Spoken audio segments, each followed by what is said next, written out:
लोकसभा के स्पीकर का भी रिमूवल देखने के पहले हम लोग थोड़ा याद करने की कोशिश करते हैं कि हमने राज्यसभा के चेयरपर्सन का रिमूवल कैसे देखा था। पहली बात तो हमने राज्यसभा के चेयरपर्सन को राज्यसभा के चेयरपर्सन के नाम से हटाया था कि वाइस प्रेसिडेंट के नाम से।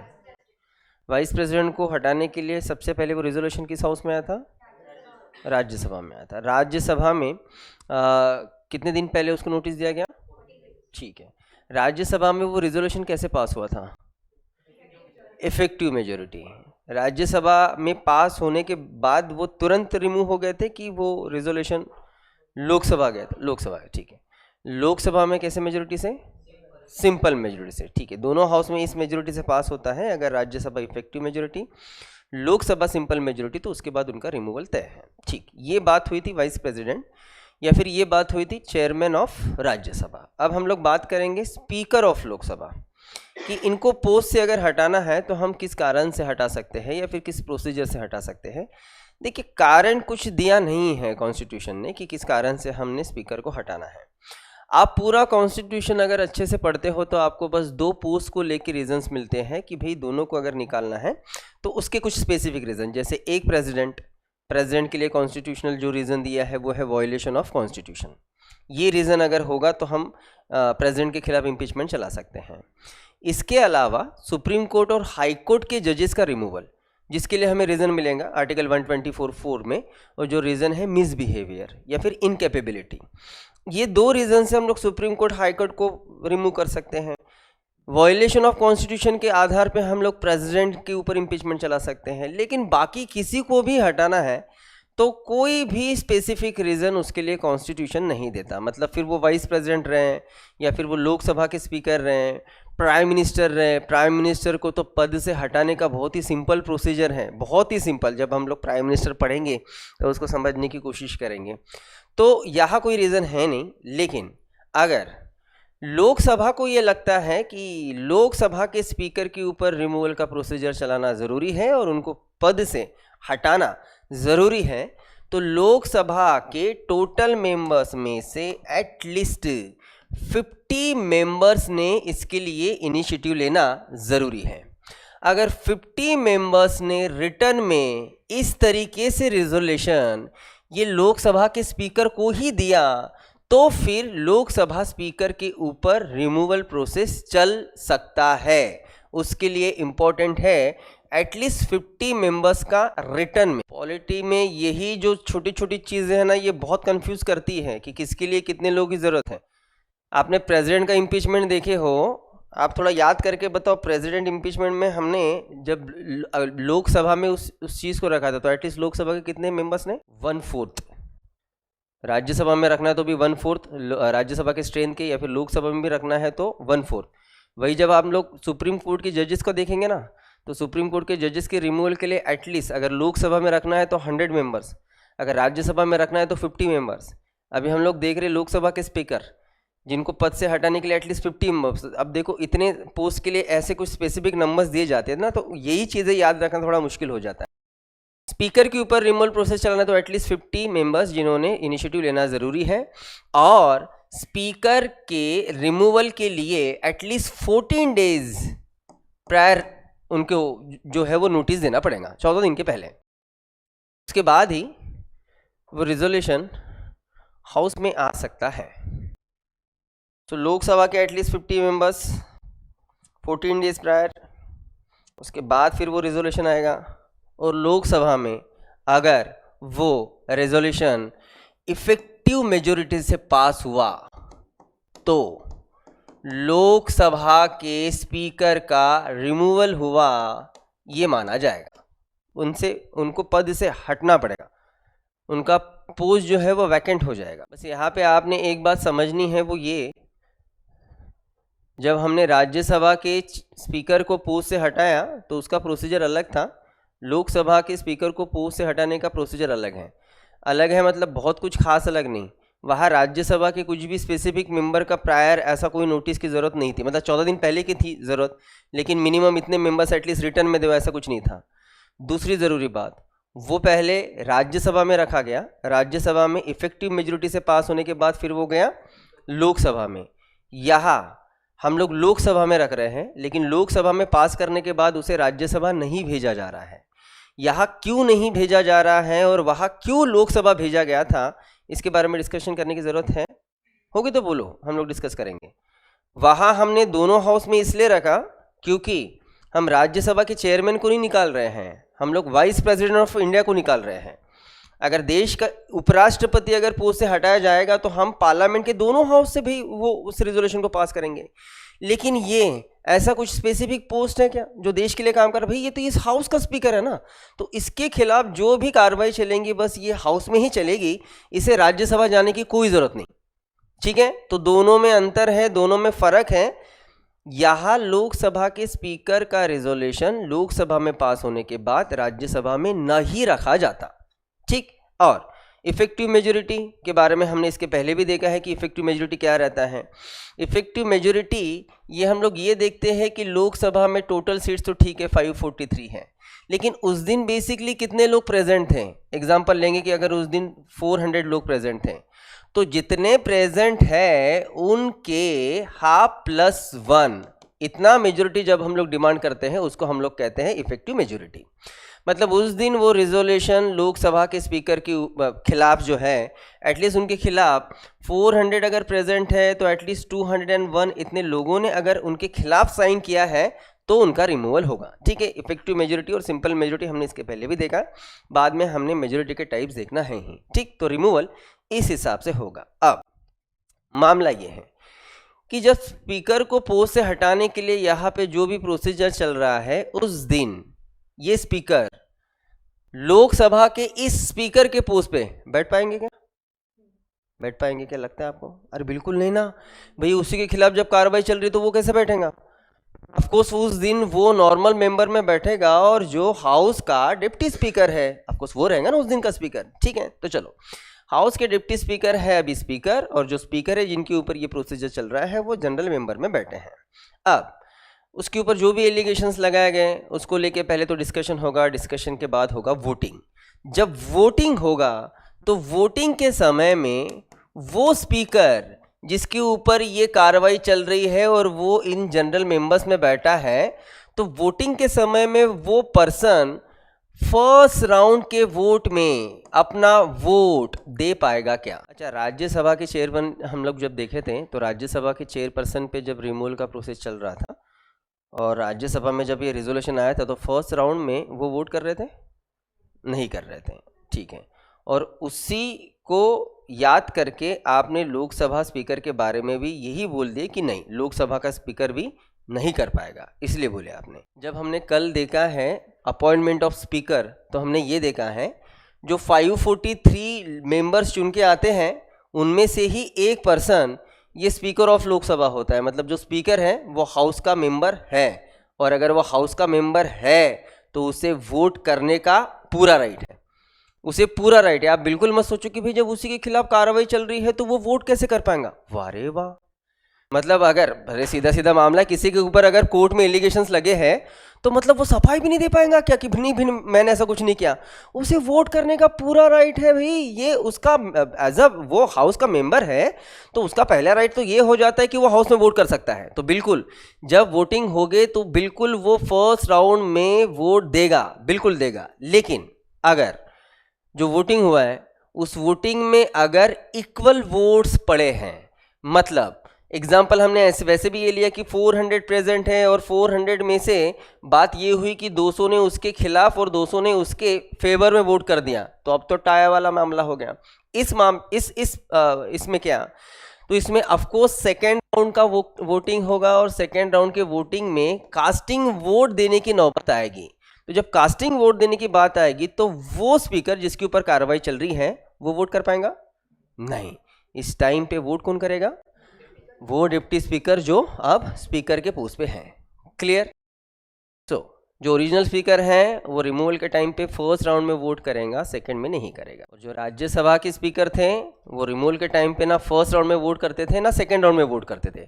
फर्स्ट राउंड में इसलिए नहीं कर सकते हैं क्योंकि वो हाउस के मेंबर नहीं है, सेकेंड राउंड में इसलिए नहीं कर सकते हैं क्योंकि उस दिन के वो स्पीकर नहीं है, कास्टिंग वोट देने का राइट उन्हें नहीं है। ठीक है, चलो हम लोग थोड़ा कंपेयर कर लेते हैं स्पीकर के पोस्ट को, जैसे कल भी मैंने थोड़ा बहुत आपको बताया हूँ। ये जो पोस्ट है ये बहुत इंपॉर्टेंट पोस्ट माना जाता है, आप दुनिया में कहीं भी चले जाओ। मतलब वैसे भी पार्लियामेंट्री सिस्टम हमने उठाया है ब्रिटेन से, ये ब्रिटिश कॉन्स्टिट्यूशन का कॉन्सेप्ट है जो हमने लिया है, और वहाँ पे भी जो स्पीकर है इस पोस्ट को बहुत मान सम्मान है, बहुत स्टेटस है। क्यों है मैंने शायद कल आपको बताया हूँ। मतलब आज भी ब्रिटेन में वहाँ के लोअर हाउस मतलब हाउस ऑफ कॉमन्स के जो स्पीकर है उनको बहुत माना जाता है, उनका बहुत रिस्पेक्ट किया जाता है। हम पहली बात तो दुनिया के सबसे पुराने लेजिस्लेचर के बारे में बात कर रहे हैं। अगर हम लोग लेजिस्लेचर की बात करें तो ब्रिटेन का लेजिस्लेचर दुनिया का सबसे पुराना लेजिस्लेचर है। लेकिन जैसे आज अगर हम लोग ब्रिटेन लेजिस्लेचर को देखें तो जैसे आज हम लोग हमारे कंट्री में लोकसभा कहते हैं, उनके कंट्री में उसी को हम लोग कहेंगे हाउस ऑफ कॉमन्स। मतलब ये हुआ लोअर हाउस जो लोगों को रिप्रेजेंट। जो हमारे कंट्री का अपर हाउस है मतलब राज्यसभा, उसे हम लोग कहते हैं हाउस ऑफ लॉर्ड्स। ठीक है, अब वहाँ के हाउस ऑफ लॉर्ड्स का जो कंपोजिशन है, स्ट्रक्चर है, नेचर है, वो पूरी तरीके से अलग है। वहाँ हाउस ऑफ लॉर्ड्स में पता है कौन रहेंगे मेंबर्स? वहाँ हाउस ऑफ लॉर्ड्स में मेंबर्स है किंग के रिलेटिव्स। इसके अलावा किंग ने जिसको टाइटल्स दिया है, टाइटल्स कौन से? जैसे नाइटहुड या फिर सर या फिर कैसरे हिंद, ये पहले इंडिया में दिया जाता था। इस तरीके से गांधी जी को कैसरे हिंद ये टाइटल दिया गया था। तो किंग टाइटल्स दे सकते हैं भाई, किसी ने कुछ अच्छा काम किया तो उसको टाइटल मिल जाता है। जिसको टाइटल मिला, जो किंग्स के रिलेटिव्स हैं, वो सीधा सीधा वो हो जाते हैं लॉर्ड्स के मेंबर्स। तो लॉर्ड्स ये बहुत पुराना हाउस है। कितना पुराना? तो हज़ारों साल पहले का। लेकिन कॉमन्स जो है, ये कॉमन्स हाउस सबसे पहले जब बना तो वो टाइम था 14th सेंचुरी, AD 14th। 14 भी मतलब कुछ नया नया नहीं है, काफ़ी पुरानी हम लोग बात कर रहे हैं। तो तब हाउस ऑफ कॉमन्स को कोई वैल्यू नहीं था, लेकिन हाउस ऑफ कॉमन्स का जो स्पीकर था उसको कुछ खास वैल्यू था, क्योंकि उस टाइम पे सारे पावर्स थे इंग्लैंड के किंग के हाथों। भाई वो जैसे चाहेगा वैसे रूल्स बनेंगे, वैसे रेगुलेशंस और सारी चीज़ें चलेगी। लेकिन किंग्स को अगर रिक्वेस्ट करना है कि भाई किंग आप लोगों के लिए ये कर दो, आप लोगों के लिए वो कर दो, आपने ये फैसिलिटीज़ देना है, आपने ये राइट्स देना है, तो उसके लिए उसको डिमांड करने के लिए हाउस ऑफ कॉमन्स में से एक ही रिप्रेजेंटर जा सकता था, और वो था स्पीकर। और इसलिए स्पीकर को जाना जाता था कि भाई ये बेसिकली पीपल्स का रिप्रेजेंटर है, जो किंग के सामने जाके किंग के साथ बात कर सकता है। बाकी और किसी को राइट नहीं था, ये बस स्पीकर को था। तो इसीलिए आज भी उस स्पीकर को बहुत रिस्पेक्ट है इंग्लैंड में। इंडिया में भी नो डाउट स्पीकर इस पोस्ट को कॉन्स्टिट्यूशनली बहुत स्टेटस दिया है। वो बात अलग है कि इंडियंस या फिर इंडिया के लोकसभा में बहुत बार मेंबर्स की तरफ से उतना रिस्पेक्ट नहीं दिया जाता। मतलब कई हमने ऐसे मूवमेंट देखे हैं कि जो मेंबर हैं या फिर जो अपोजिशन पार्टी के लीडर हैं, वो बिल्स के पेपर फाड़ के सीधा लोकसभा के स्पीकर के मुंह पे फेंक देंगे। या भी ये बहुत कॉमन है इंडिया में, ये चलते रहता है बेसिकली इंग्लैंड में, लेकिन आज भी बहुत उसका स्टेटस है। लेकिन और एक बात, इंग्लैंड के स्पीकर को हम लोग इंडिया के स्पीकर से बिल्कुल भी कंपेयर नहीं कर सकते। जैसे थोड़ा एग्जांपल लूँ मैं, आज आपको पहली बात तो ये पता है कि लोकसभा के आज स्पीकर कौन है? ओम बिरला। अब ओम बिरला ये किस पार्टी से हैं? पार्टी से तो हो गए, आम तो इंसान हो गए नहीं। बड़ा सिंपल सा मामला है भाई, जिस पॉलिटिकल पार्टी को मेजोरिटी है, जिनकी गवर्नमेंट है, उन्हीं का स्पीकर रहेगा, वही तो चुन के आएगा, और कौन चुन के आएगा? ठीक है, अब आप सोचिए कि अगर ओम बिरला जी यहाँ स्पीकर के पोस्ट पे बैठे हैं, अमित शाह जी अगर कुछ बोलना चाहते हैं तो बिल्कुल ओम बिरला उन्हें प्यार से कहेंगे कि हाँ शाह जी आप अपनी बात रख सकते हो। लेकिन वही शाह जी की बात होने के बाद अगर राहुल जी उठते हैं और राहुल जी अपनी बात रखने की कोशिश करते हैं, या फिर उन्हें जितना समय दिया है उससे ज़्यादा अगर वो बात करने की कोशिश करेंगे, तो बिरला जी उन्हें समय नहीं देंगे, बिरला जी उन्हें रोकेंगे, बिरला जी उन्हें कहीं ना कहीं बैठाने की कोशिश करेंगे। क्यों? ऑफकोर्स वो अपोजिशन पार्टी का है, ये रूलिंग पार्टी का है, जो बैठा है वो भी बंदा रूलिंग पार्टी का है। तो यहाँ पे इंडिया में जो स्पीकर है ये बहुत बायस रहता है, बहुत बायस, और ये तो रहेगा ना, इसी तरीके से दिखेगा। इंग्लैंड में ये सिस्टम नहीं है। इंग्लैंड में पहली बात, वो पर्सन जो स्पीकर के पोस्ट पे आता है, वो जब स्पीकर बना, जिस दिन स्पीकर बना उस दिन से वो अपने पॉलिटिकल पार्टी के साथ सारे रिलेशंस तोड़ देता है। पॉलिटिकल सारे रिलेशंस तोड़ देगा वो, किसी भी पॉलिटिकल मीटिंग में वो नहीं जाएगा, किसी भी पॉलिटिकल गैदरिंग में वो नहीं जाएगा, कोई स्ट्राइक प्रोटेस्ट इससे उसका कोई लेन देन नहीं। वो अगले 5 साल तक एक ही काम करने वाला है, और वो ये कि वो उस हाउस का हेड है, उसके हिसाब से सारे मेंबर्स को प्यार से ले जाना।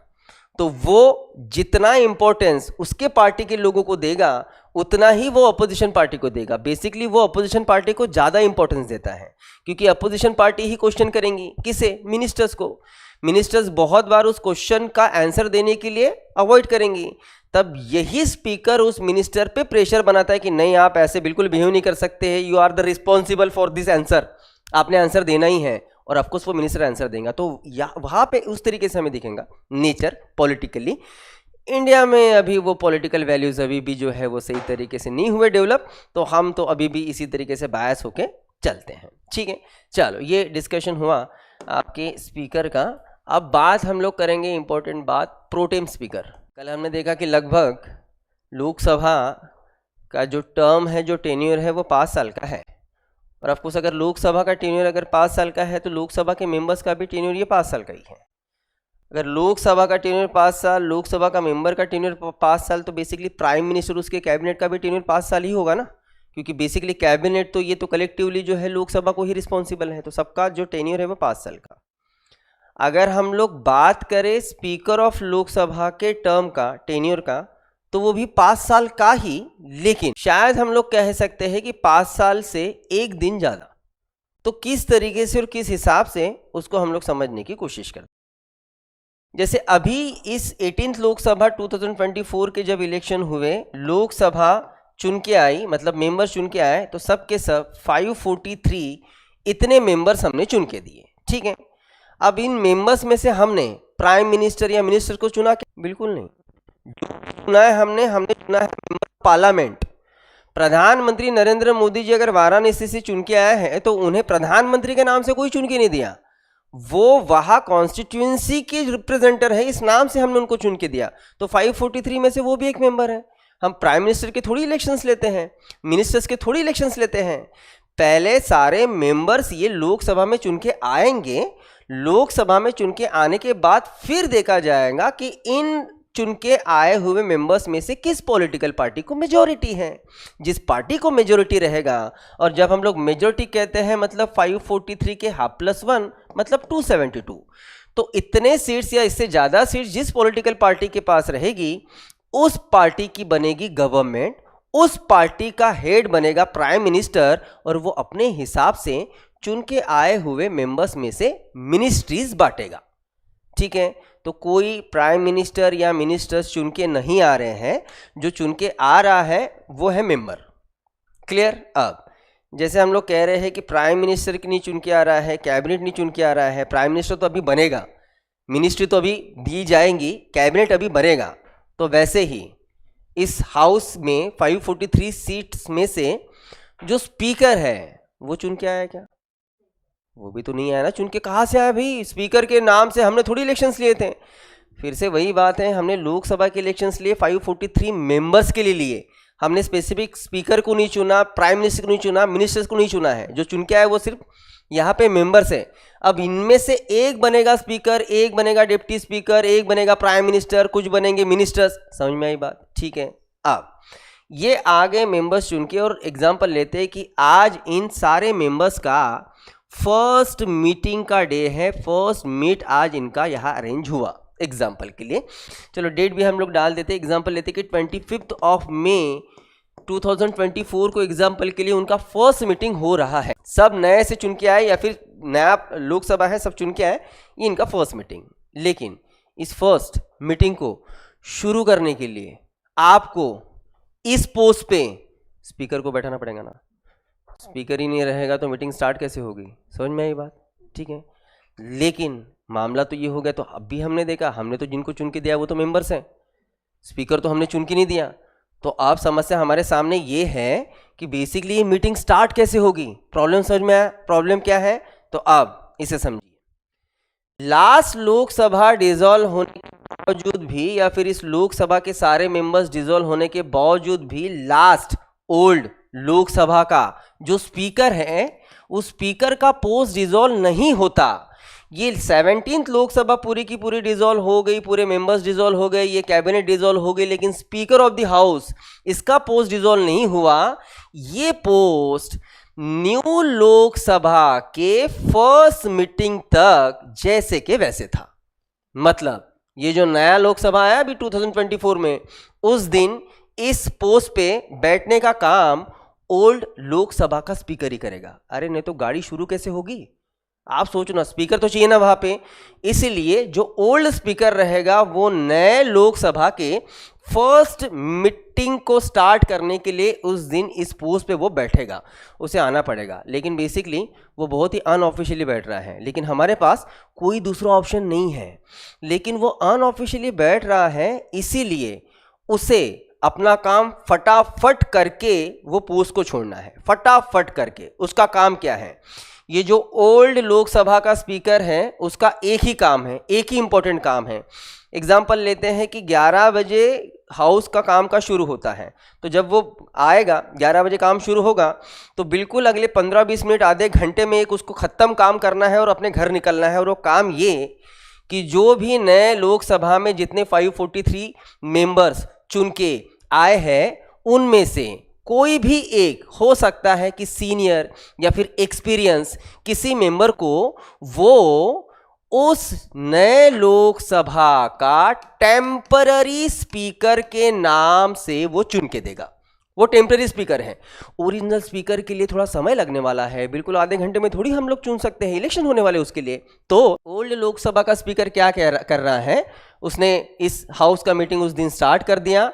मीटिंग स्टार्ट होने के बाद सबसे पहले जितने चुन के आए हुए लोग हैं उसमें से कोई भी एक जो हो सकता है कि वो सीनियर पर्सन है या फिर वो एक्सपीरियंस पर्सन है, उस पर्सन को इस नए लोकसभा के टेम्पररी स्पीकर पोस्ट पे उसने अपॉइंट कर दिया। एक बार टेम्पररी स्पीकर अपॉइंट हुआ, ओल्ड स्पीकर का काम खत्म, और वो अगर इस लोकसभा में चुना अगर नहीं गया तो वो उस हाउस से निकल जाएगा।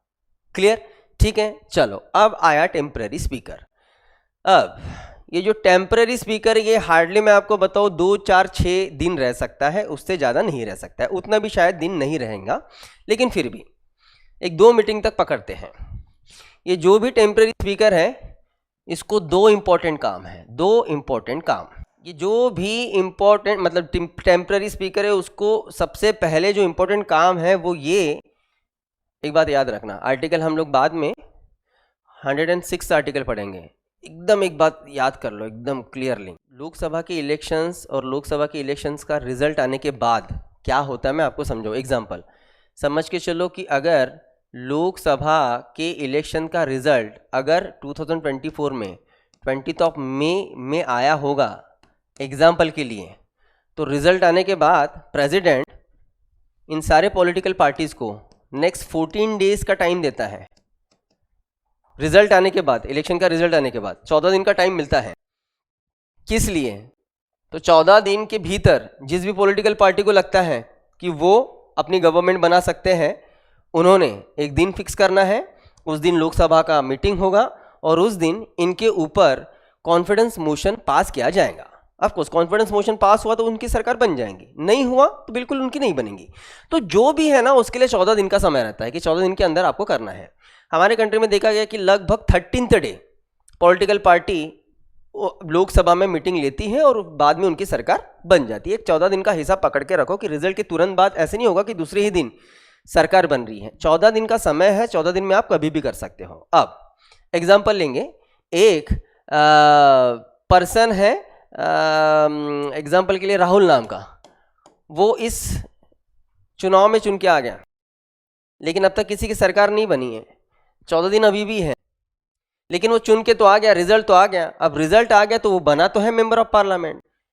अब वो मेंबर ऑफ पार्लियामेंट बना, आया है, रिजल्ट आने के दूसरे ही दिन राहुल खुश होके नहा धो के, जीवन में पहली बार ही बना हुआ मेंबर ऑफ पार्लियामेंट, एकदम खुश होके सफ़ेद कपड़े पहन के बढ़िया मोदी जैकेट पहन के, क्योंकि आजकल हम लोग नेहरू जैकेट नहीं कहते, हम लोग मोदी जैकेट कहते हैं, जैकेट सेम ही है लेकिन मोदी जैकेट कहते हैं। मोदी जैकेट पहन के बढ़िया राहुल पहुंच गया 11 बजे लोकसभा पहुंच गया, लोकसभा में बैठा है, आराम कर रहा है, समझ के चलो जो काम चल रहा है उसमें वो भाषण दे रहा है। अगर वो उसमें वोट कर रहा है, अगर उसने ऐसा किया तो उस हाउस का स्पीकर इसको पेनल्टी करेगा।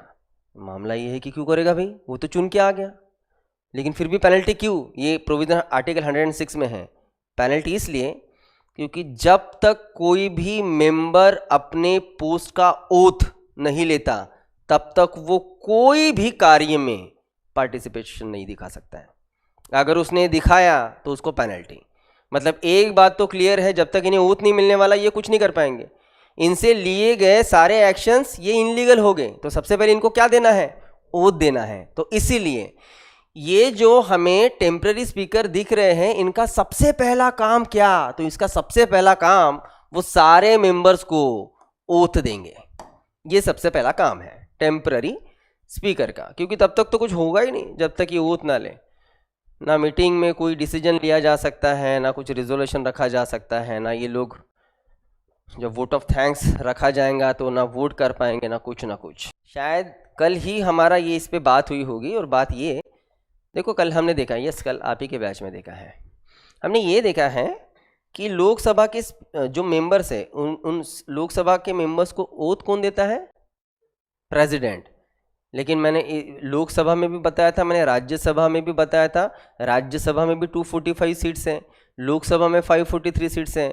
भाई इतने मेंबर्स को प्रेसिडेंट अगर ओथ देने जाएंगे तो शायद दूसरे दिन वो सही तरीके से खड़े भी नहीं रह पाएंगे, है ना? तो क्या है वो प्रोविज़न? प्रेसिडेंट या उन्होंने अपॉइंट किया हुआ ऑफिसर।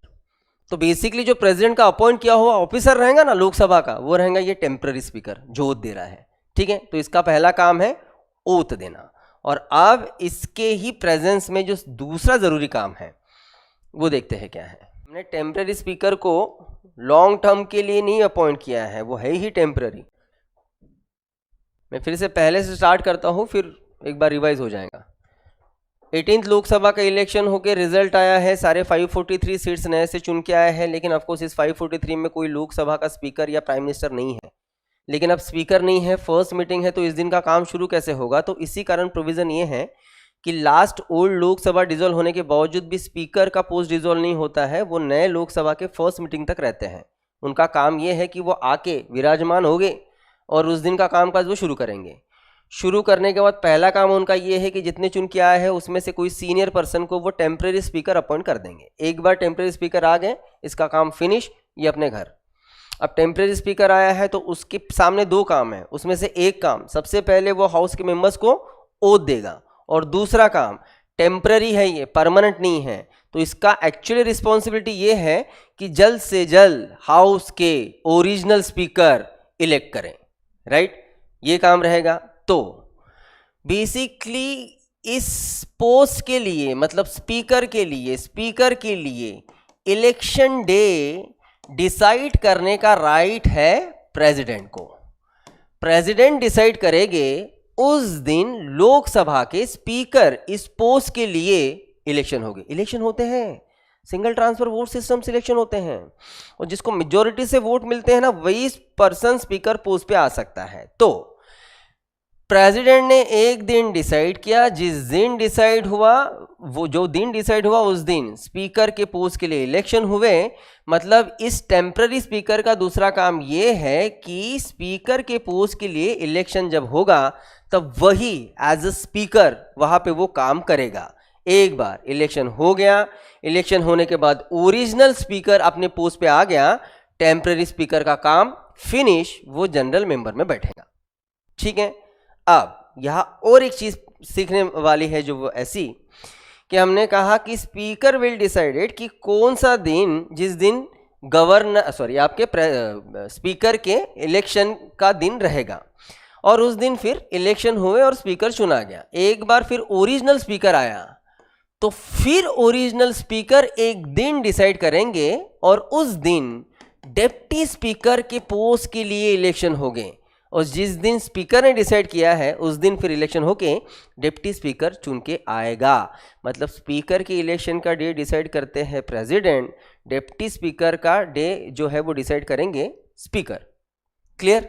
ठीक है, तो इस पूरे एग्जाम्पल में हमने तो 3 स्पीकर देख लिए, एक ओल्ड स्पीकर, एक टेम्पररी स्पीकर और एक न्यू ओरिजिनल स्पीकर जो परमानेंट है 5 साल के लिए। अब नेक्स्ट बस बात ये हो जाती है कि भाई जिसको हमने, मतलब जो हमने टाइटल दिया है प्रोटेम स्पीकर, इनमें से प्रोटेम स्पीकर कौन सा है? मतलब जो ओल्ड हाउस का है उसको हम लोग प्रोटेम स्पीकर कहते हैं, या फिर न्यू हाउस का टेम्पररी जो है उसे कहेंगे, या फिर जो ओरिजिनल स्पीकर चुना गया है जिस प्रोसेस से, उसे हम लोग प्रोटेम स्पीकर कहेंगे। तो बेसिकली प्रोटेम स्पीकर कहा जाता है इस टेम्पररी स्पीकर को। तो टेम्पररी स्पीकर मतलब प्रोटेम। राज्यसभा में हमने प्रोटेम स्पीकर ऐसा कुछ देखा नहीं, और राज्यसभा में प्रोटेम स्पीकर रह भी नहीं सकता भाई, परमानेंट हाउस है, एक साथ सारे मेंबर्स तो डिसॉल्व होते नहीं हैं, तो कोई फर्क नहीं पड़ने वाला है ना। मतलब यहाँ स्पीकर है ही ऑलरेडी, हम लोग नए स्पीकर को अपॉइंट कर ही लेंगे जब तक ये रिटायर होते, तो वहाँ ज़रूरत नहीं है। लेकिन ये तो सारे एक साथ डिसॉल्व होते, तो यहाँ पे प्रोटेम स्पीकर हमें मिलेगा। Done, clear. अब याद रखिए बस, पहले मतलब 11th लोकसभा के पहले ऐसा कोई रूल नहीं था कि इंडिया के हाउस के जो स्पीकर रहेंगे वो बेसिकली किस पार्टी के रहेंगे। किस पार्टी के मतलब कौन से, वो रूलिंग पार्टी के रहेंगे कि वो अपोजिशन पार्टी के रहेंगे, इसको लेके कोई रूल नहीं था पहले 11th लोकसभा में। लेकिन बड़ा अजीबोगरीब हमें एक एक्सपेरिमेंट मतलब करना भी पड़ा और एक्सपीरियंस लेना भी पड़ा। मामला ये है, 11th लोकसभा के जो स्पीकर बने थे वो थे पीए संगमा। अब बिल्कुल भी मत सोचो कि ये कैसा हुआ, ऐसा कैसे हो गया भाई। ये अलायंस वाली पार्टी थी, किसी भी पॉलिटिकल पार्टी को क्लियर मेजोरिटी नहीं था। क्लियर मेजोरिटी तो बहुत दूर की बात, बहुत दूर की बात। समझ के चलो बीजेपी रूलिंग पार्टी दिख रही, पता है 543 में से कितने सीट्स हो गए, जितना मैं अंदाज लगा पा रहा हूँ, हार्डली 130 140 इतने हो गए। कांग्रेस को भी 110 120 इस तरीके से, बाकी पार्टी को 20 30 20 30। यहाँ से 2-4 बच्चे उठा लिए, वहाँ से 2-4 बच्चे उठा लिए, अलायंस की सरकार बन गई, ऐसे हुआ है। तो इन बच्चों ने बेसिकली कांग्रेस की इस पर्सन को सपोर्ट किया था, इसलिए उनका स्पीकर जो है इस पोस्ट में दिख रहा है। ठीक है, तो ये पहली बार हुआ हमारे देश के इतिहास में कि भाई अपोजिशन पार्टी का पीए संगमा ये हो गया स्पीकर। और दूसरी बात, अच्छा ये सरकार भी पता है ये कब की बात है, ये 1996 की बात है, और 1996 से लेकर 1998 तक ही ये स्पीकर पोस्ट पे बने रहे, क्योंकि 2 साल में ही ये सरकार गिर गई। मजे की बात, इन 2 सालों में पीए संगमा ने as a speaker 2 prime minister के साथ काम किया, एक एचडी देवेगौड़ा, दूसरे आईके गुजराल। आप सोच सकते हो 2 साल में 2 प्राइम मिनिस्टर हो गए। ये इस समय में बहुत ही ज़्यादा पॉलिटिकल डिस्टर्बेंस था। बेसिकली 96 से लेके तो 98 तक तो हमें 5 प्राइम मिनिस्टर दिखेंगे। पहले अटल बिहारी वाजपेयी, फिर एचडी देवेगौड़ा, फिर आईके गुजराल, फिर अटल बिहारी वाजपेयी, फिर अटल बिहारी वाजपेयी, 5। हमने बाद में ये सारी चीज़ें देखना है जब हम लोग इलेक्शंस देखेंगे। तो ये जब पहली बार ऐसे हुआ था ना कि अपोजिशन का कोई लीडर है जो यहाँ पे स्पीकर के पोस्ट पे आया है, तो फिर 11th लोकसभा में फिर एक फाइनल एक रूल बना। रूल ये कि भाई फाइनल हम लोग डिसाइड कर लेते हैं कि इसके सामने कभी भी स्पीकर ये किस पार्टी का रहेगा और डिप्टी स्पीकर ये किस पार्टी का रहेगा। 11th लोकसभा के रूल से ये डिसाइड हुआ कि स्पीकर कभी भी अब रूलिंग पार्टी का ही रहेगा और डिप्टी स्पीकर जो रहेगा वो अपोजिशन पार्टी से रहेगा। तो अब ये रूल दिखता है हमें, पहले नहीं था ऐसा कुछ। और यहाँ एक बात समझनी पड़ेगी हमें कि हम लोग बोल तो रहे हैं कि भाई opposition party, ruling party. Ruling party का डेफिनेशन तो बहुत क्लियर है। रूलिंग पार्टी का डेफिनेशन क्या बनेगा, उस हाउस के टोटल मेंबर्स में से 1/2 + 1 सीट्स जिस पार्टी ने जीता वो रहेंगी रूलिंग पार्टी। कितना सिंपल डेफिनेशन है। लेकिन अगर डेफिनेशन रूलिंग पार्टी का बन रहा है तो डेफिनेशन अपोजिशन पार्टी का भी तो बनना पड़ेगा कि भाई अपोजिशन पार्टी मतलब क्या। अब अपोजिशन पार्टी को हम लोग ये कह सकते हैं, मतलब ये उसका डेफिनेशन में रख सकते हैं कि भाई जो रूलिंग पार्टी को अपोज करता है वो अपोजिशन पार्टी नहीं। बस इतना ही करेंगे ना तो बड़ा अधूरा सा उसका डेफिनेशन रहेगा। ये तो रहने ही वाला है कि आपको जो अपोजिशन पार्टी को रूलिंग पार्टी को अपोज करता है वो अपोजिशन पार्टी, लेकिन इसके साथ उसको और एक नॉर्म लगता है। नॉर्म्स ये है कि वो पॉलिटिकल पार्टी जो रूलिंग पार्टी को अपोज तो कर रही है, लेकिन इसी के साथ साथ उसे अगर लोकसभा के टोटल मेंबर्स के अगर 1/10 सीट्स अगर उस पार्टी ने जीता है तो उसे कहा जाएगा ऑफिशियल अपोजिशन पार्टी। अब अगर हम लोग 543 के 1/10 अगर निकालें तो वो तो होते हैं 54। तो एटलीस्ट किसी भी अपोजिशन पार्टी को 54 या उससे ज़्यादा सीट्स जीतना ज़रूरी हो जाएंगे, तब जाके उसे हम लोग अपोजिशन पार्टी कहेंगे, या फिर उसको अपोजिशन नहीं कहेंगे, मतलब ऑफिशियली अपोजिशन पार्टी नहीं कहेंगे। अनऑफिशियली तो कंसिडर किया जाएगा, लेकिन ऑफिशियली हम उसे अपोजिशन पार्टी नहीं मान सकते। जैसे मजे की बात अगर हम लोग समझें तो 2014 के इलेक्शन में रूलिंग पार्टी बीजेपी थी। रूलिंग पार्टी बीजेपी ने 543 में से 282 सीट जीते। 272 चाहिए, 282 मतलब मोर देन मेजोरिटी है। लेकिन उस समय 16th लोकसभा में जो अपोजिशन पार्टी थी कांग्रेस, तो कांग्रेस ने कितने सीट जीते थे? 44 ओनली, मतलब वो ऑफिशियल अपोजिशन पार्टी नहीं था। सेम 5 साल बाद 2019 के इलेक्शन में बीजेपी ने 303 सीट्स जीते, मतलब पहले से भी ज़्यादा। लेकिन अपोजिशन पार्टी के नाम से जो कांग्रेस थी, उन्होंने कितने सीट जीते थे? 52। यहाँ पे भी ऑफिशियल वो नहीं थे, 2 से कम पड़ गए। अब कहीं जाके कांग्रेस ये ऑफिशियल अपोजिशन पार्टी के नाम से काम कर रही है, क्योंकि अब 2024 के लोकसभा इलेक्शन में कांग्रेस को सीट्स मिले हैं 99, ठीक है। और मोदी जी जहाँ पे सोच रहे थे अब की बार 400 पार, तो वो तो हुआ नहीं। 303 से वो नीचे आ गए, 303 से वो आ गए हैं 240। सो बेसिकली अब उन्हें क्लियर मेजोरिटी भी नहीं। तो इसी का फ़ायदा देखो बहुत बार गवर्नमेंट किस तरीके से उठाती है। मैं आपको बड़ा सिंपल उसका एक एग्जांपल दे दूं, क्योंकि 16th लोकसभा 17th लोकसभा दोनों लोकसभा में कांग्रेस या अभी कोई भी पार्टी जो थी वो ऑफिशियल अपोजिशन पार्टी नहीं थी। तो उसका फ़ायदा देखो कैसे उठाया। आपको शायद सबको पता होगा कि हमारे कंट्री में मोदी जी ने 8 नवंबर की बात है, ये मुझे याद है क्योंकि अच्छे से 8 नवंबर 2016 को मोदी जी दाढ़ी वाड़ी बढ़ा के टीवी के सामने आए शाम को 8 बजे। अब नवंबर का मंथ था, दाढ़ी भी बड़ी थी मोदी जी की, तो मुझे लगा कि क्रिसमस टाइम आ रहा है तो शायद कुछ सांता क्लॉज कुछ गिफ्ट देने आए हो गए। तो उसी तरीके से लगा भाई 8 बजे आए शाम को, लेकिन देशवासियों को उन्होंने ऐसा गिफ्ट दिया कि अगले 3, 6, 8 महीने बड़े बुरे हाल हुए सबके। और उन्होंने डीमोनेटाइजेशन का डिसीजन लिया और कहा कि भाई जो 500 हज़ार के नोटें जो है हम लोग उसको बंद कर देंगे, आपको रिप्लेस करना पड़ेगा बैंक से। अब लोगों के सही में बड़े हाल हुए, क्योंकि आरबीआई बिल्कुल भी रेडी नहीं था। क्योंकि देखो मामला क्या होता है ना कि जब 500 और 1000 की नोट अगर बंद हुई है तो ऐसा नहीं है कि आप वो यूज़ नहीं कर सकते। आपको यूज़ कर सकते हो, पैसे अपने यूज़ कर सकते हो, लेकिन मामला ये है बस कि आपने बैंक में जाके उससे रिप्लेस करना है। आपके पास एक 500 की नोट है, आप बैंक में जाओ और आप 500 उन्हें दो, वो आपको 500 ही वापस करेंगे। फिर आपके माइंड में आ सकता है कि भाई 500 दे के 500 ही वापस करें, मतलब ये क्या चकलस कर रहे हैं हम लोग। नहीं, हम 500 का एक नोट देंगे, वो आपको 50 या फिर 10 रुपये या फिर 100 रुपये के हिसाब से आपको वापस करेंगे। आपको बड़ी नोट नहीं देने वाले हैं वो लोग, ठीक है। ये क्यों करते हैं हम लोग? करप्शन को ख़त्म करने के लिए। तो मोदी जी ने इसीलिए जो है वो बड़ा कदम उठाया था। लोग भी बड़े हाल हो गए, आरबीआई के पास उतने पैसे थे नहीं कि लोगों को वो रिटर्न कर सके, तो इसलिए बहुत प्रॉब्लम हो गई। एटीएम से 2000 के शायद ऊपर कोई पैसा निकलता नहीं था, बैंक भी देने के लिए मना करती थी, बहुत प्रॉब्लम। लोगों को भीड़ में लगना रहता था, इतने भीड़ में मतलब जितना नंबर आया था, क्योंकि उसके बाद फिर सुप्रीम कोर्ट में इसको लेके केस गई थी कि ये जितना प्रॉब्लम हुआ, लोगों ने जितना सहन किए, लाइन में खड़े रहना, ये करना वो करना, उसमें 76 लोग मरे। और लोग भी कितना नाटक करते हैं। अब लाइन में रह के मरने की क्या बात है? अब सोचो ना, आप डीमोनेटाइजेशन हो गया, लोगों को ठीक है मानते हम लोग की तकलीफ है, लेकिन लाइन में रहते रहते मर गए आप लोग। अच्छा, नंबर भी ऐसे नहीं 1, 2, 76, आप सोचो इतना बड़ा नंबर। तो इतना जब नाटक हुआ तो फिर मामला गया कोर्ट में। कोर्ट गया तो सुप्रीम कोर्ट का बड़ा ऐसा काम रहता कि सुप्रीम कोर्ट ना सीधे मुंह नहीं बात करता, सुप्रीम कोर्ट टेढ़े मुंह ही बात करेंगे जब भी बात करेंगे, ऐसे है आदत अब कोर्ट की। हमने लास्ट टाइम लोकपाल बिल देखा है, लोकपाल के लिए हमने बात हुई ना, तो लोकपाल ये पोस्ट क्या है? लोकपाल ये पोस्ट वो है जो करप्शन के खिलाफ एक्शन लेगा, मिनिस्टर्स, ऑफिसर्स, उनके खिलाफ वो एक्शंस लेंगे। तो इतनी मेहनत करके 1968 से कोशिश करके फाइनली 2013 को वो बिल पास हो गया। 1 अप्रैल 2014 से ये एक्ट लागू हो गया। अब इतने सालों का सपना हमारा पूरा हो गया, तो अब बस क्या बाकी था? उस लोकपाल के पोस्ट पे किसी को अपॉइंट करना। और लोकपाल क्या करने वाला है? तो करप्शन खत्म करने वाला है।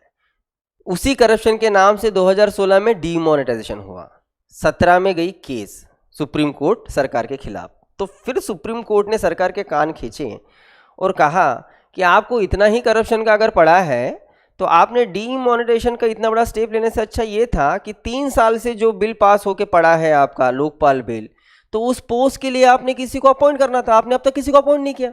आप सोचो, इतने सालों के बाद वो बिल होने के बाद, पास होने के बाद वो पोस्ट खाली था, मतलब 3 साल तक किसी को वहां पे बैठाया तक नहीं गया। तो सुप्रीम कोर्ट ने इस तरीके से कान खींचे सरकार के। तो सरकार के पास भी जवाब था, सरकार के पास जवाब ये था कि साहब हम लोग अपॉइंट नहीं कर सकते, क्योंकि वो जो अपॉइंटमेंट के लिए जो प्रोविज़न है वो प्रोविज़न फुलफिल नहीं हो रही। क्या प्रोविज़न है? तो प्रोविज़न ये है लोकपाल को अपॉइंट करने की कि लोकपाल को अपॉइंट करने का काम भले ही प्रेसिडेंट करेंगे, लेकिन प्रेसिडेंट को एडवाइस देगा एक कमेटी। उस कमेटी में रहेंगे 3 मेंबर्स।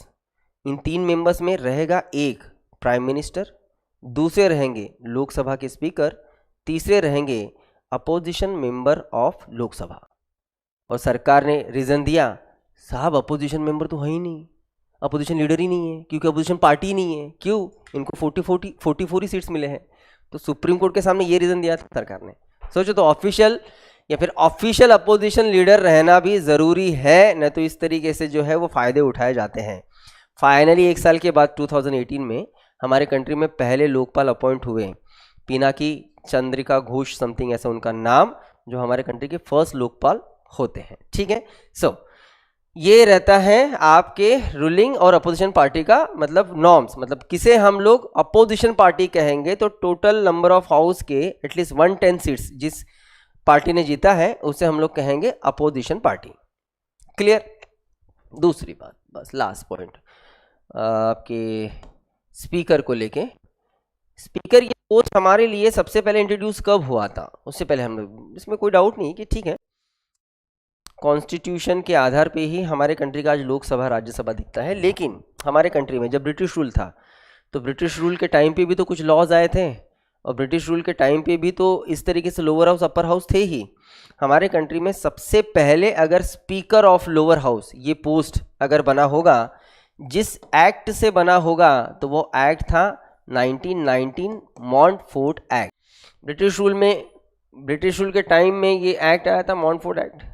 ये एक्ट लागू हुआ 1921 से, तो इसी कारण हमारे कंट्री के जो फर्स्ट स्पीकर थे वो भी हमें 1921 में ही दिखते हैं।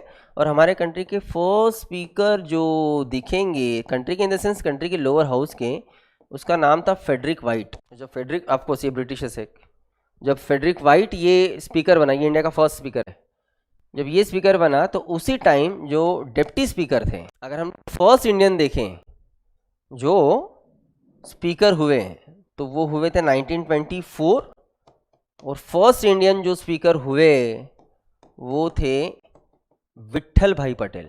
छोटे छोटे टर्म, अभी बहुत सारे टर्म्स ही देखना है हमने। एडजॉर्नमेंट देखेंगे, adjournment sine die, prorogation, dissolution, quorum, language, starred question, question hour, 0 hours, short notice question, बहुत सारी चीज़ें हैं।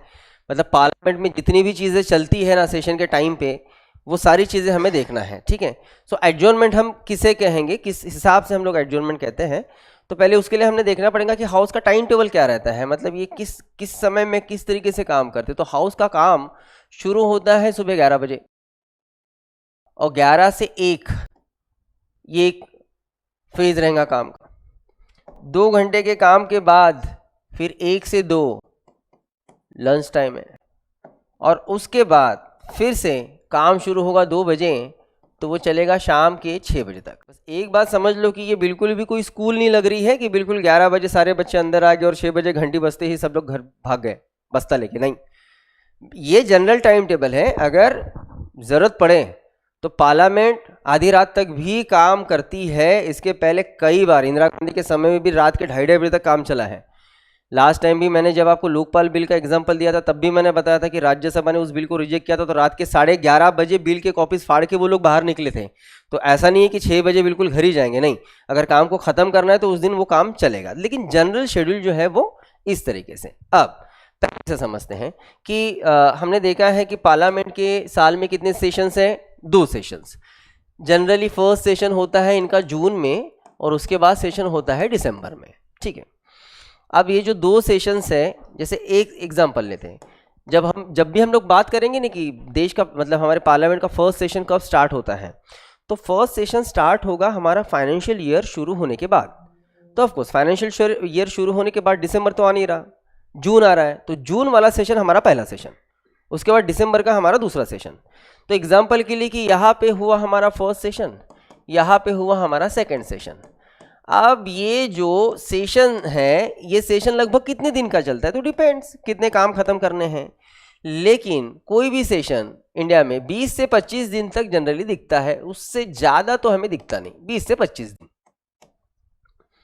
तो एग्जाम्पल के लिए कि हर सेशन में जो मीटिंग्स हो रहे हैं वो 20 मीटिंग्स, 25 मीटिंग्स या फिर 15 मीटिंग्स इतने हो रहे हैं, और रोज की मीटिंग्स का टाइम टेबल जो है वो किस तरीके से, तो 11 बजे पार्लियामेंट शुरू होगा, बीच में 1 घंटे का लंच है, फिर 2 बजे काम शुरू होने के बाद 6 बजे तक ये काम चलेगा। जब 6 बजे इस दोनों हाउस के काम जब खत्म हो जाएंगे, या फिर लोकसभा कंसिडर करके चलते हैं, लोकसभा का काम खत्म हो जाएगा, तो इस समय हाउस का जो स्पीकर है, स्पीकर वो अब अनाउंस करेगा कि अब हम हाउस को एडजॉर्न कर रहे हैं। और एडजॉर्न कर रहे हैं मतलब आज का काम हमने खत्म कर दिया, आज का मीटिंग यहाँ पे खत्म हो रहा है, हम मिलेंगे दूसरे दिन, अगली सुबह। ठीक है, तो एडजॉर्नमेंट मतलब उस दिन का पूरा काम खत्म हो जाना, जो लगभग हो जाएगा रोज शाम 6 बजे लगभग। ठीक है, ये हुआ एडजॉर्नमेंट। देखिए, जब उस दिन का काम पूरा होता है, मतलब मीटिंग पूरी तरीके से खत्म हो जाती है, पूरा कामकाज खत्म हो जाता है उस दिन का, तब जब मीटिंग रोकने की नौबत आती है तब उसे हम लोग कहेंगे एडजॉर्नमेंट। लेकिन एडजॉर्नमेंट सिन डाई क्या? एडजॉर्नमेंट सिन डाई ये कभी भी काम पूरा ना होके उस हाउस को अगर हमें बीच में ही रोकना पड़ा तो उसे हम लोग पहली बात तो कहेंगे एडजॉर्नमेंट सिन डाई। किस तरीके से, किस हिसाब से, क्या हो सकता है? एग्जाम्पल, जैसे हमने देखा है कि लोकसभा के मीटिंग्स को भी अगर शुरू करना है तो लोकसभा के टोटल हाउस के मेंबर्स में से एटलीस्ट 1/10 मेंबर इतना तो रहना जरूरी है। तो 543 में से एटलीस्ट 54 मेंबर्स है, तो उस दिन का काम हम लोग शुरू करेंगे। अगर उतने मेंबर्स आए नहीं तो हम करें तो करें क्या? एग्जाम्पल लेते, 11 बज गए, स्पीकर आ चुके हैं, 10 मेंबर आके बैठे हैं, अब 11 के 11:30 हो गए, 12 हो गए, लंच टाइम होते आ रहा है, लेकिन जितना कोरम चाहिए उतना कोरम मतलब 54 मेंबर्स अभी भी नहीं आए, तो फिर और हम कितना समय बैठे? तो उस सिचुएशन में सीधा स्पीकर अनाउंस कर देंगे एडजॉर्नमेंट सिन डाई, मतलब आज का काम हम नहीं कर सकते हैं, आज के काम को हम लोग यही रोक देते हैं। एक तो ये एग्जाम्पल हुआ कि हमने काम पूरा होने के पहले ही बीच में रोक दिया। एक दूसरा एग्जाम्पल लेते हैं कि हाउस का काम शुरू हो गया। अब हाउस का जब काम शुरू है तो बेसिकली यहाँ पे 2 पार्टीज का बहुत इंपॉर्टेंट हमें जो दिखेगा वो ये से, एक तो है रूलिंग पार्टी, दूसरा है अपोजिशन पार्टी। इन 2 पार्टीज में से क्वेश्चन करने का राइट किसे है, या फिर क्वेश्चन करने का काम किसे है? अपोजिशन। भाई अपोजिशन क्वेश्चन करेगा, रूलिंग पार्टी उसका आंसर देगा। अब बहुत बार क्वेश्चन बहुत हार्ड रहते हैं, हार्ड इन द सेंस ऐसा नहीं कि उसका आंसर देना मुश्किल है, लेकिन हार्ड ऐसा है कि भाई इसका आंसर देना मतलब अपोजिशन रूलिंग पार्टी खुद की ही बदनामी करेगा। तो बहुत बार अवॉइड किया जाता है कि नहीं देंगे हम लोग, हम बाद में देंगे, हम सोचेंगे इसके बारे में, हम बताएंगे आपको बाद में। इस तरीके से अगर अवॉइड किया जाएगा क्वेश्चन को तो फिर अपोजिशन कहीं ना कहीं हाइपर होती है, और इतना कि उस हाउस में इतना दंगा होता है कि उस दिन का काम सामने चलाना ये लगभग इम्पॉसिबल। चिल्ला चोट होती है, पेपर्स को फाड़ के फेंका जाता है, बेंच पटके जाते हैं, बहुत सारी चीज़ें होती हैं। यहाँ समझ के चलो कि प्राइम मिनिस्टर भाषण दे रहे हैं या फिर और कोई भाषण दे रहा है, और यहाँ पे इतना चिल्लाया जा रहा है कि वो भाषण दे ही नहीं सकते, मतलब उस दिन का काम सामने चलाना लगभग इम्पॉसिबल है। तो इस सिचुएशन में क्या, वो स्पीकर बहुत कोशिश करेगा सबको संभालने की। अब उसके पहले कि इसे ही अटैक आए, वो उस दिन कहेगा कि भाई एडजॉर्नमेंट सिन डाई, जाओ अपने घर जाओ भाई, कल मिलते हैं, आज का काम हम यही खत्म करते हैं। तो जब मीटिंग का काम बीच में ही रोका जाएगा उसे कहा जाएगा एडजॉर्नमेंट सिन डाई। ठीक है, उसके पीछे के 2 रीजन, एक तो कोरम नहीं है तो, या फिर अपोजिशन पार्टी ने हंगामा कर दिया है। तो इसके पहले जो दोनों टर्म्स हमने देखा है कि एडजॉर्नमेंट मतलब उस दिन का मीटिंग खत्म हो जाना, काम खत्म, एडजॉर्नमेंट सिन डाई मीटिंग को बीच में ही रोकना। प्रोरोगेशन मतलब क्या? सीधा एग्जांपल के लिए हम लोग इस साल का विंटर सेशन की डेट हम लोग यहाँ में वो करते हैं। इस साल पार्लियामेंट का विंटर सेशन दिसंबर 2025 में शुरू हुआ 1 दिसंबर को, और वो चला 21 दिसंबर तक। इसका मतलब ये है कि इस साल के विंटर सेशन का जो लास्ट डे था वो था 21 दिसंबर। तो पहली बात तो 21 दिसंबर के शाम को 6 बजे हाउस एडजॉर्न हो जाएगा ना, अरे मीटिंग खत्म ना उस दिन की, ठीक है। लेकिन जैसे एग्जांपल लेते, पहले दिन काम चला 1 दिसंबर को, 6 बज गए, काम खत्म हुआ, हाउस एडजॉर्न हुआ। एडजॉर्न का मतलब 2 निकलता है ना, एक तो उस दिन का काम खत्म भी हो और कल भी हमें मिलना है 11 बजे, दूसरे दिन भी ऐसे हुआ, तीसरे दिन भी ऐसे हुआ, लेकिन अब 21 दिसंबर जो लास्ट डे है, शाम के 6 बज गए, काम खत्म हो गया, तो नो डाउट वो हाउस तो एडजॉर्न हो जाएगा। लेकिन उसको अगर हम लोग एडजॉर्न कहेंगे या फिर एडजॉर्नमेंट के नाम से अगर स्पीकर ने उसको ये कर दिया, अनाउंस कर दिया कि भाई आज के दिन यहीं पे हम लोग एडजॉर्न करते हैं, अगर उन्होंने ये कह दिया तो इसका मतलब ये भी तो निकल रहा है कि चलो आज के दिन का तो काम खत्म हो गया, हमें कल भी मिलना है, लेकिन कल इन्हें थोड़ी आना है, क्योंकि ये इस दिन मीटिंग भी फिनिश हो रहा है और बेसिकली इसी दिन ये सेशन भी फिनिश हो रहा है। ठीक है, सिर्फ मीटिंग फिनिश होता तो एडजॉर्नमेंट कहते हैं, लेकिन मीटिंग के साथ साथ सेशन भी फिनिश हो रहा है, तो जब मीटिंग के साथ साथ सेशन भी फिनिश होता है, मतलब वो सेशन ही खत्म होता है, उससे हम लोग कहते हैं प्रोरोगेशन। और प्रोरोगेशन मतलब मीटिंग एंड सेशन दोनों फिनिश। अब मिलेंगे हम लोग सीधा 6 महीने में नेक्स्ट सेशन। लेकिन बस बात ये हो जाता है कि आज भी हम लोग ऑफिशियल लैंग्वेज के नाम से, देखिए कम्युनिकेट करना बात अलग है, लेकिन अगर हम लोग एक ऑफिशियल काम कर रहे हैं तो ऑफिशियल लैंग्वेज के नाम से आज भी हम लोग एक फॉरेन लैंग्वेज को यूज़ क्यों करते हैं? तो फिर आप कहोगे सर इंटरनेशनल लैंग्वेज है इसलिए करते हैं। अच्छा, फिर इंटरनेशनल लैंग्वेज है तो जो फ्रेंच है, फ्रांस में रहने वाले लोग, वो क्या अनऑफिशियल है या फिर वो क्या इंटरनेशनल लेवल के बाहर है? उनके कंट्री में तो नहीं चलता है इंग्लिश, वो फ्रेंच ही बोलेंगे। आप जर्मनी में जाओ, बाप रे वो तो जर्मनी बोलेंगे, गलती से दूसरी लैंग्वेज बोल के दिखाओ, मतलब वहाँ पे तो थोड़ा सा मराठी वाला मैटर हो जाता है। जैसे है ना, थोड़ा मुंबई में जाने के बाद अगर मराठी के अलावा अगर हमने बात की तो है ना, ठाकरे जी के लोग आ जाते हैं ना डंडे लेके, उसी हिसाब से आपको कई कंट्रीज में देखेंगे। चाइना में जाओ आप, जापान में चले जाओ, ऑफिशियल लैंग्वेज नहीं है उनका, जो मदर टंग है वो वहाँ का ऑफिशियल लैंग्वेज है। इंडिया में क्यों? अगर ये कहोगे आपकी नहीं ब्रिटिश ने रूल किया इतने सालों से इस कारण, नहीं, वो भी रीज़न नहीं है, रीज़न कुछ और है। रीज़न कुछ और है मतलब, पहली बात तो जब कॉन्स्टिट्यूएंट असेंबली में इसको लेके डिस्कशन चल रहा था तो कॉन्स्टिट्यूएंट असेंबली ने डिसाइड किया था कि ऑफकोर्स देखो अभी इतने सालों से हमने काम किया है इंग्लिश लैंग्वेज में ही, क्योंकि ऑफिशियल लैंग्वेज इंग्लिश था तब तक 1947 तक, लेकिन भाई अब इंडियन लैंग्वेज तो कोई रहे, तो एक इंडियन लैंग्वेज ही डिसाइड हुई थी और लैंग्वेज थी वो देवनागरी हिंदी, वो रहेंगी हमारी ऑफिशियल लैंग्वेज। लेकिन अचानक से तो सबको हिंदी आना ये भी तो संभव नहीं है। अब लोकसभा में जम्मू कश्मीर का भी मेंबर है, तमिलनाडु का भी है, कर्नाटका भी है, केरला भी है, सब तरीके से है, आसाम से भी है। फिर प्रॉब्लम ये है कि आसाम के लोगों को इतना हिंदी फ्लुएंट आता है क्या, या फिर केरला या फिर कन्नड़ लोगों को आता है क्या, या फिर इतनी दूर जाने की ज़रूरत नहीं है, महाराष्ट्र के लोगों को ही आता है क्या?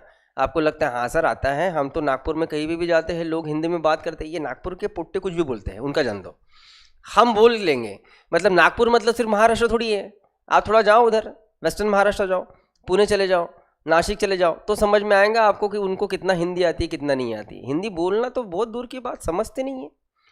शायद मैंने आपको एक बार का किस्सा भी बताया था, मेरे दोस्त का बताया था ना, प्रशांत नाम का मेरा दोस्त था, तो क्या किस्सा हुआ था, झगड़ा हो गया था उसका, मतलब डैश किया था उसने, हिंदी साइडर बच्चा था बिहार का, ये अहमदनगर का बच्चा, इसको बिल्कुल समझते नहीं हिंदी, वो हिंदी में बता रहा है इसको नहीं समझ रहा है, ये मराठी में उसको बोल रहा है उसको नहीं समझ रहा।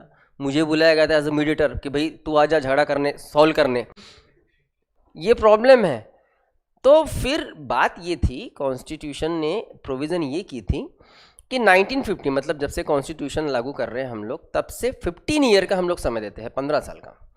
15 साल में स्टेट्स रिस्पॉन्सिबल रहेगा कि स्टेट्स अपने स्टेट में हिंदी को प्रमोट करें, तो भी लोगों को एटलीस्ट हिंदी बोलना है ना, समझना आना चाहिए।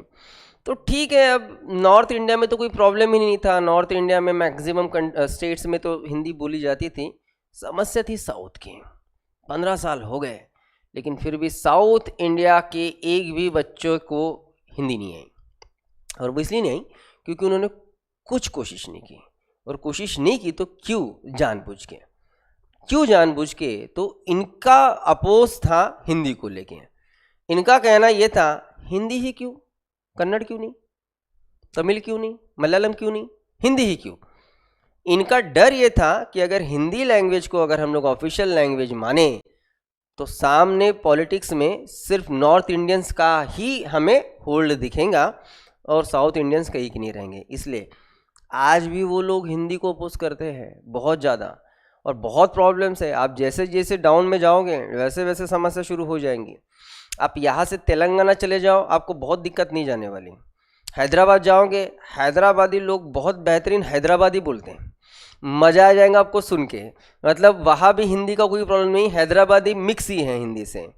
लेकिन नीचे उतरोगे, कर्नाटका चले जाओगे, बैंगलोर जाओगे, बड़ी दिक्कत है। ऑटो भी करना है तो आप उसको भैया नहीं बोल सकते। प्रॉब्लम ये है, वो टूटी फूटी इंग्लिश आपसे बात करेगा, उसको पैसा लेना है करके, लेकिन वो हिंदी में बात नहीं करेगा। तमिल चले जाओ, अरे फिर तो बड़ी दिक्कत है, और जितना नीचे जाओगे उतनी दिक्कतें बढ़ती जाएंगी। जानबूझ के उन्होंने कभी भी हिंदी को प्रमोट नहीं किया। इसीलिए आज भी पार्लियामेंट में इंग्लिश हिंदी दोनों लैंग्वेज कही जाती हैं। आप सोचो ना, आज भी मैं आपको बता दूं, आज देश की फाइनेंस मिनिस्टर निर्मला सीतारामन, ये साउथ इंडिया से बिलोंग करते हैं, बताने की ज़रूरत नहीं है, वो फाइनेंस मिनिस्टर है, इसलिए कभी कभी वो हिंदी में बोल लेते हैं, कभी कभी टूटी फूटी वो भी, या फिर वो कभी भी इसके पहले इंग्लिश में ही बोलते थे। आती नहीं, हिंदी करेंगे क्या? अब तो मिनिस्टर है तो थोड़ा सा दिखाना तो पड़ेगा, तो दिखाते हैं, तो दिक्कतें हैं। लेकिन यहाँ मज़े की बात ये है कि जब हम लोग ऑफिशियल लैंग्वेज की बात करते हैं तो official language in the sense language में हाउस के सिर्फ इंग्लिश और हिंदी ही नहीं, तो वो मेंबर जिस भी टाउन से या फिर जिस भी स्टेट से बिलोंग करता है, वो अपनी मदर टंग भी यूज़ कर सकता है, कोई प्रॉब्लम नहीं भाई। हर रीजन से लोग हैं, पंजाब से है, बंगाल से है, केरला से है। अब केरला का सही में बंदा जो है वो अपनी लैंग्वेज कहने की कोशिश करे, अपने लैंग्वेज में बोलने की कोशिश करे। पंजाब के सरदार तो उठ के चिल्लाएंगे ना, ओए काके ओए की, वो बंगाल के लोग अलग चिल्लाएंगे, ये ना चोल बे इधर। अरे बिल्कुल प्रॉब्लम तो होगी भाई, उन्हें समझ में तो आए कि क्या बोल रहा है, तो उस समय में क्या। तो हर कोई अपने मदर टंग को यूज़ कर सकता है, लेकिन आपने देखा होगा कि हेडफोन लगा के रहते हैं वो, ठीक है, हेडफोन में बस एक बटन है, एक स्विच है, वो स्विच दबा दें, वो जो भी लैंग्वेज में बात कर रहा है वो ट्रांसलेट हो जाएगा इंग्लिश या हिंदी में। तो इसलिए हम ये राइट दे सकते थे ना, तो बड़ी दिक्कत होती थी, हम वैसे बड़ी डाइवर्सिटी में रहने वाले लोग हैं, है ना। तो ये मदर टंग भी एक लैंग्वेज है, मतलब यूज़ कर सकते हैं, कोई प्रॉब्लम नहीं, ठीक है। चलो, ये हुई बात लैंग्वेज की। एक बात को एकदम क्लियर कर लो कि हम जो भी ये शेड्यूल रख रहे हैं ना, कि ऐसा नहीं होगा कि रोज़ इसी शेड्यूल से काम चलेगा, नहीं।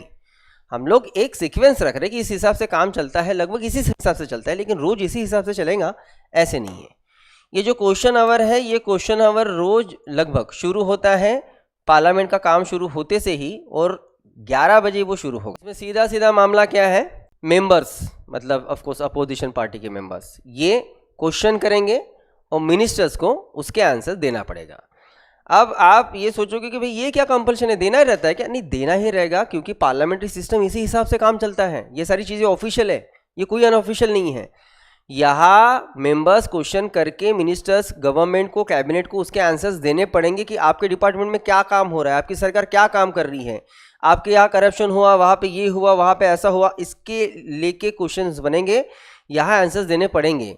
लेकिन पहले तो ये समझते हैं कि ये जो क्वेश्चंस पूछे जाते हैं इनके क्या क्या टाइप्स रहते हैं। तो एक हमें टाइप मिलेगा, एक रहता है, एक टाइप है स्टेट क्वेश्चन। जब कोई भी मेंबर किसी भी मिनिस्टर को जब स्टेट क्वेश्चन करते हैं तो स्टेट क्वेश्चन के आंसर उस मिनिस्टर को ओरली देना रहता है। डिपेंड्स कि क्या क्वेश्चन किया गया है, स्टेट है ओरल, अनस्टेट है रिटर्न। लेकिन अगर वो जो क्वेश्चन है ऊपर के दोनों टाइप में नहीं आता है और वो अगर तीसरे टाइप में आ रहा है, मतलब शॉर्ट नोटिस क्वेश्चन में आ रहा है, तो शॉर्ट नोटिस क्वेश्चन के आंसर देने के लिए तो पहली बात उस मिनिस्टर को मिलते हैं 10 दिन, 10 डेज का समय दिया जाएगा, और 10 दिन के भीतर उसे उस क्वेश्चन का आंसर ओरली ही देना है। वहीं पे हाउस में उसे एक्सप्लेन करना है उसके आंसर को। ठीक, डिपेंड्स कि क्या क्वेश्चन किया गया, उस हिसाब से मिनिस्टर उसके ऊपर आंसर करेंगे। बस आपको ये लगता होगा कि यार ये तो बड़ा डेंजर काम है, मतलब ये तो बहुत बड़ा टास्क हो जाता है मिनिस्टर्स को लेके, उनको वहीं पे भी आंसर देना है या फिर लिख के देना है, तो कैसा होता होगा। पहली बात, आपको चिंता करने की कोई ज़रूरत नहीं। पहली बात, सारा मामला देखो। और एक क्वेश्चन तो आपके माइंड में आना चाहिए कि ये कैसे डिसाइड करे कि भाई ये स्टेट है कि अनस्टेट क्वेश्चन है।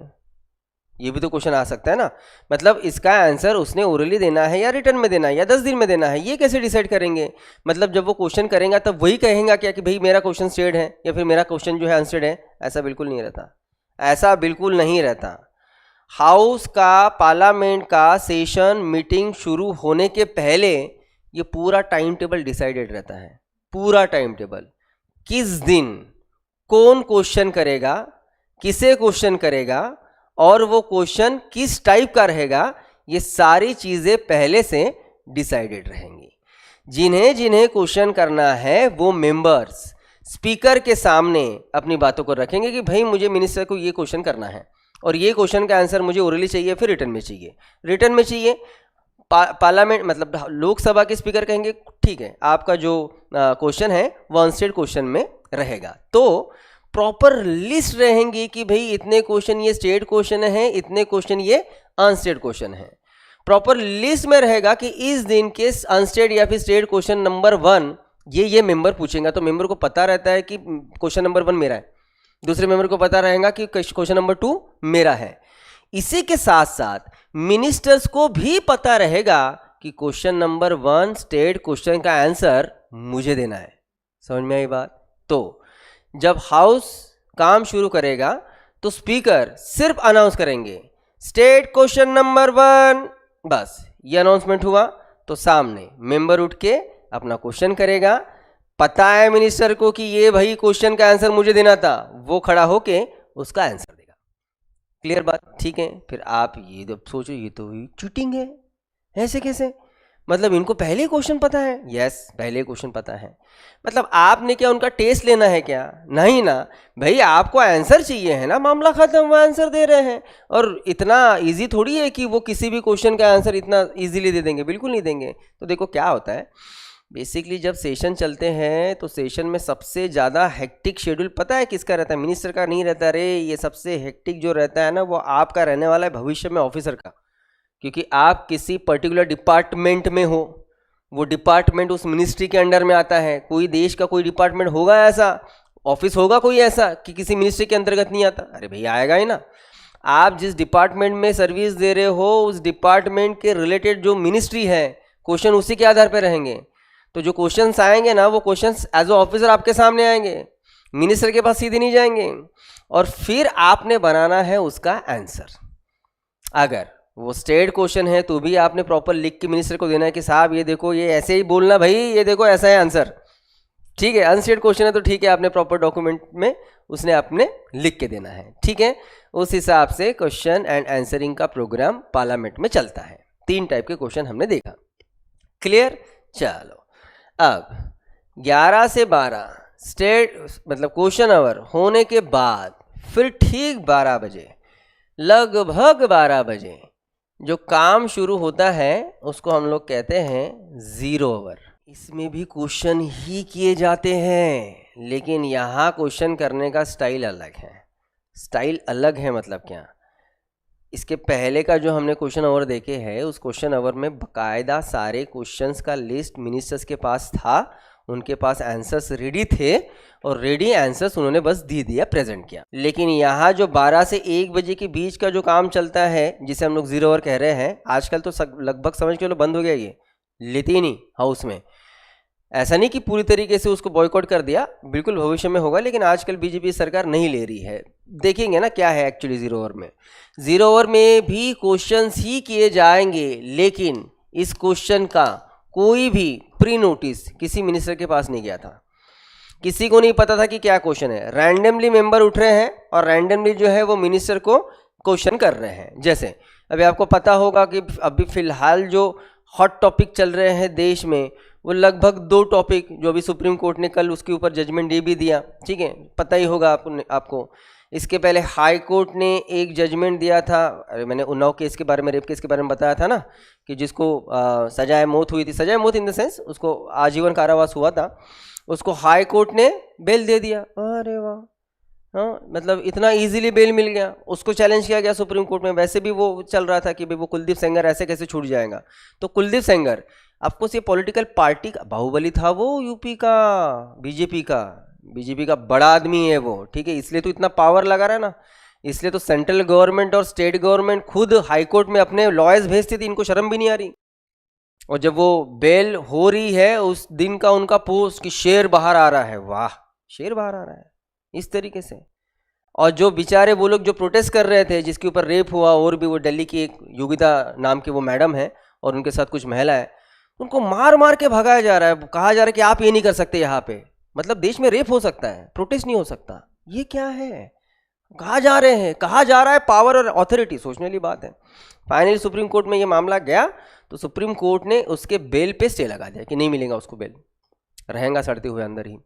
और जो और एक उसके ऊपर चल रहा है ना, क्योंकि अरे बहुत बुरा हुआ। मतलब मैंने लास्ट टाइम भी आपको बताया कि निर्भया भी बहुत बुरा था, लेकिन एटलीस्ट निर्भया का जो मैटर था वो 1.5-2 घंटे का, लेकिन इसके साथ तो कई समय ये सारे चीज़ चला। इसके फादर जब कंप्लेंट करने गए थे ना, तो इसके फादर को ही पकड़ के जेल में डाला गया। इतना टॉर्चर किया गया कि जेल में उनकी मौत हो गई। मूवी क्या बनेगी, वो मूवी से 72 इंच की स्टोरी है लड़की की, है ना। और हाईकोर्ट सीधा 5 मिनट में उसको बेल करता है। 5 मिनट में कहता है कि अभी हमारे पास समय नहीं है इसके बारे में सुनने को, एक काम कर तो बेल दे दो, इस तरीके से। तो ये हॉट टॉपिक, तो क्यों नहीं अगर अभी सेशन शुरू रहता, अपोजिशन के लिए हॉट टॉपिक मिल जाता ना, हॉट टॉपिक मिल जाता था। रैंडमली कोई भी क्वेश्चन किसी भी मिनिस्टर को उठ के इसको लेके बिल्कुल क्वेश्चन कर सकते थे, ठीक है। ऑफकोर्स रैंडम क्वेश्चन है, मिनिस्टर्स तैयार नहीं है, तो ये जो अलग सा कुछ सिस्टम दिख रहा है, काम दिख रहा है, ये दुनिया में लगभग और कहीं नहीं दिखता। ये हमने जो है वो निर्माण किया है ये सिस्टम। इंडिया में 0 ओवर शुरू हुआ था सबसे पहली बार 1962 में, और तब से अब तक तो है, लेकिन अब तक अभी फ़िलहाल बीजेपी 0 ओवर को अवॉइड करता है। लगभग 1 घंटा ये सेशन चलेगा, सारे मिनिस्टर्स तो परेशान हो जाएंगे, थक जाएंगे, इसलिए फिर नेक्स्ट 1 to 2, 1 से 2 लंच, थोड़ा आराम करेंगे, रिलैक्स हो जाएंगे, और फिर 2 बजे के बाद हाउस में फिर से काम का शुरू होगा। तो इसके बाद के काम कैसे चलते हैं, क्योंकि इसके बाद भी बहुत सारा है।